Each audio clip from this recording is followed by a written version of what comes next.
Welcome back to the channel. Today I'm going to show you how to install a MaxiJet stake assembly on a drip line. It's so easy and only takes about 5 minutes.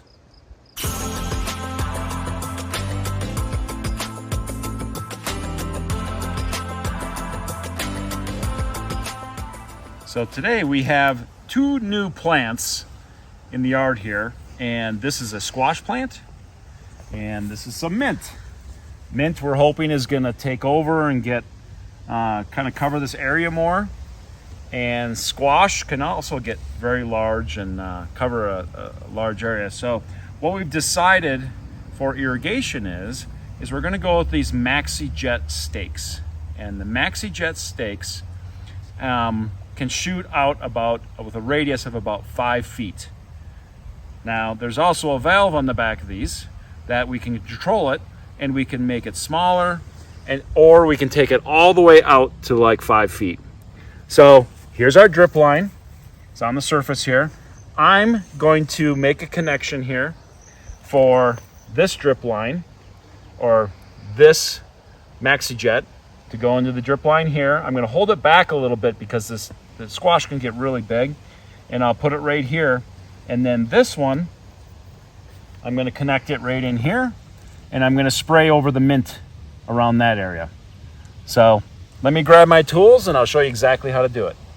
So I'm pushing in here. Make sure the irrigation is off, otherwise you're going to get a very big stream of water. And there it goes. It just went in. I did not go through the other side, and I'm just going to give it a little bit of a twist. It's not very hot today, and poly pipe, when it's cooler, is more tough or rigid. So you can see there's a little bit of water in here, just residual water from the last cycle. And I'm going to take this now, and I'm going to push this in here. And sometimes this can be a little hard. No, there it goes. And it just clicked right in. Now I can take this, and again, I can move it around here anywhere I want, depending on which way the squash is growing. For right now, I'm going to put it right here.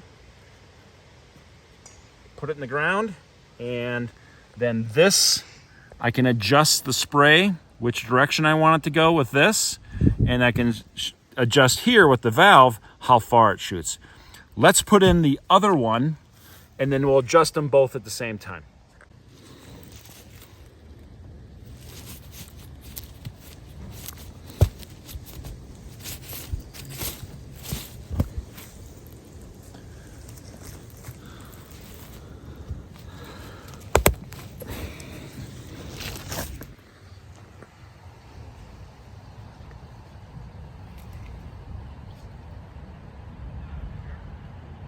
Both heads are installed.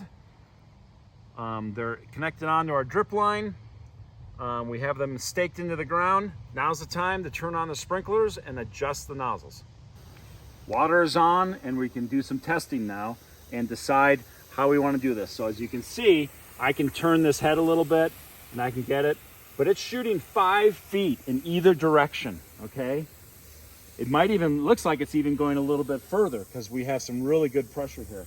So what I'm going to do, because we're just irrigating this little plant, we know it's going to get bigger, and that's why we're using this.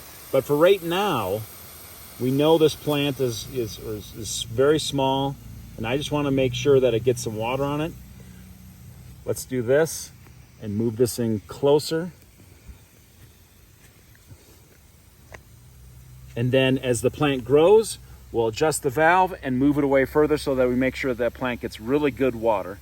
Then with this one, it's the same thing. We can adjust the valve, take this down a little bit, move it closer.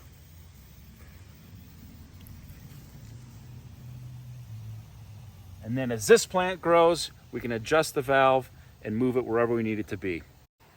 All right, so I just showed you how to add drip to your flower beds as you add flowers. Hopefully you found this helpful. If you'd like more content, don't forget to like and subscribe.